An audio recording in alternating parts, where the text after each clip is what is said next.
nos encontramos en mi canal. Me da mucho gusto tenerlos aquí.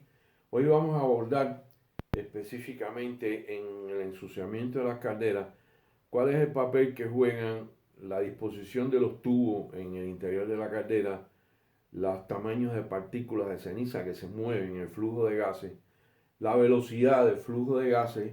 y al mismo tiempo qué papel juega lo que son los diámetros de los tubos. Hay que decir de manera muy importante que se entienda bien que el proceso de movimiento de las partículas de ceniza a lo largo de la caldera van a presentarse como un proceso totalmente dinámico. Nada es estático, nada será igual siempre, no será el mismo comportamiento en todas las partes de la caldera, por lo que hay que entender que podemos encontrarnos partes que tengan depósitos de una manera, partes que tengan depósitos de otra manera, o partes que sencillamente no tienen ningún tipo de depósito o es menos. El tamaño de la partícula tiene una influencia muy grande. Lo primero hay que decir que en el desarrollo del proceso de la combustión y la formación de los compuestos de la ceniza, de los diferentes compuestos que ya hablamos en la clase anterior, pues nos vamos a encontrar partículas de diferentes tamaños. Partículas que pueden estar en el orden de los 200, los 300 micrones, y estas partículas no son las más propensas a quedarse en la superficie de los tubos e ir incrementando los depósitos alrededor del tubo, sino más bien son las partículas que están entre 20 y 30 micrones, que por su relación superficie-peso son más fáciles de que se adhieran a la superficie de los tubos, formando entonces la capa que va creciendo y que se complementa como la escoria en los tubos y que después termina limitando el flujo de gas. Habrá partículas de 10 micrones que todavía son más propensas de adherirse a la superficie de los tubos, y esto es algo que hay que considerar, pues también forma parte del proceso dinámico de que habíamos explicado. Ahora, la velocidad de los gases en la caldera tiene una gran influencia. Si es una caldera donde la velocidad de los gases con las partículas, que arrastran las partículas. ¿Entiendes? Cuando hablo de velocidad de gases, estoy hablando de que las partículas son arrastradas con ellas. Por lo tanto, si la velocidad de gases es muy baja, el movimiento de las partículas o la velocidad de las partículas también será muy baja. Y por tanto, habrá la posibilidad de que, como ya expliqué, ese tamaño de partículas tiende a adherirse a la superficie del tubo con mayor facilidad, y entonces ahí se presentarán las mayores incrustaciones.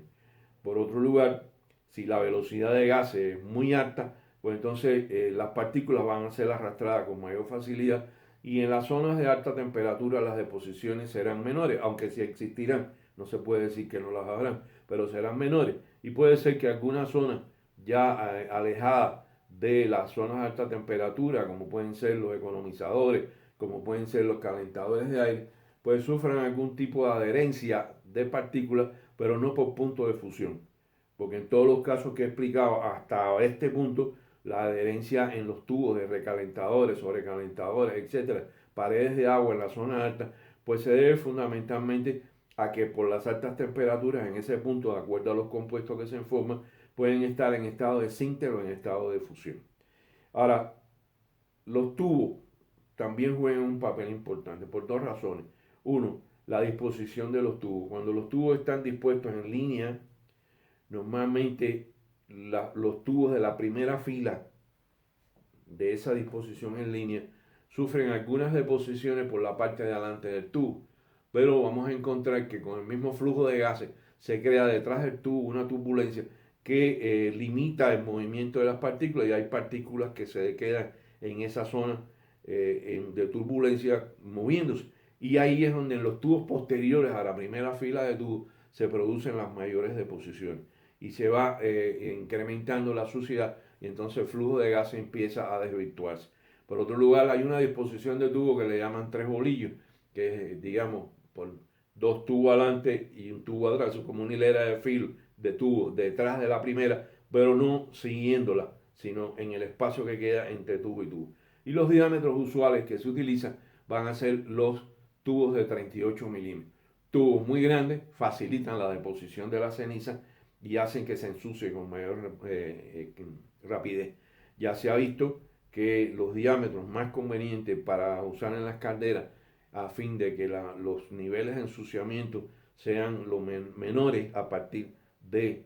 diámetro del tubo, pues son tubos generalmente de 38 milímetros, que son tubos estándar y que se utilizan en la caldera. Esto es lo más importante que deben ver en el video a continuación. Préstenle mucha atención a esta parte, la información que ahí viene. Van a ver una foto de escoria en punto de sinter y escoria en estado de fundición, una foto muy ilustrativa de qué es lo que pasa en la superficie de los tubos, y con esto podrán tener una idea más clara de qué es lo que está sucediendo cuando una caldera está funcionando en su interior y cómo es que se van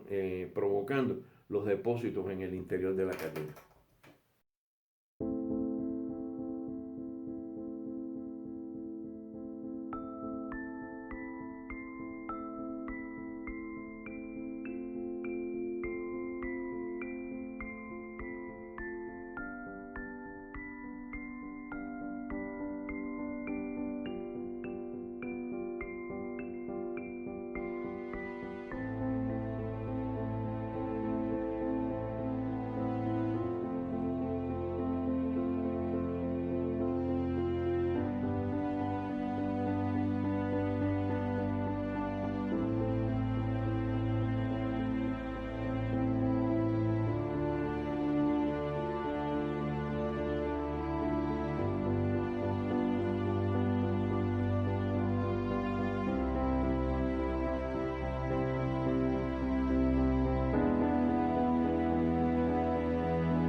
Hasta aquí ya vimos lo más interesante en la deposición y en el ensuciamiento de los tubos en la caldera. Me faltó por decir algo en la parte inicial, que es lo siguiente.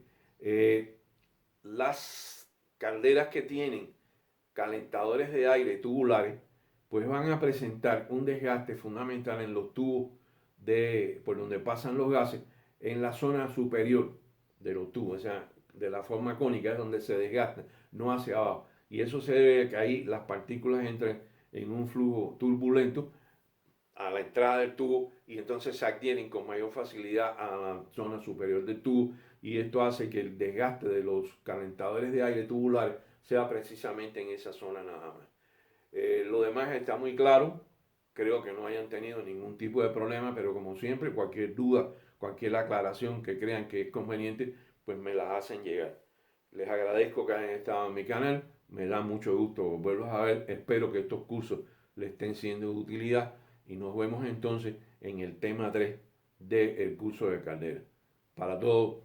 un abrazo fraternal, mi saludo, manito para arriba si les gustó, manito abajo si no les satisfizo, pero como quiera suscríbanse al canal, me dará mucho gusto tenerlos en mi canal, y poder saber que le están llegando los envíos de los cursos que estoy dando. Un abrazo y hasta la vista.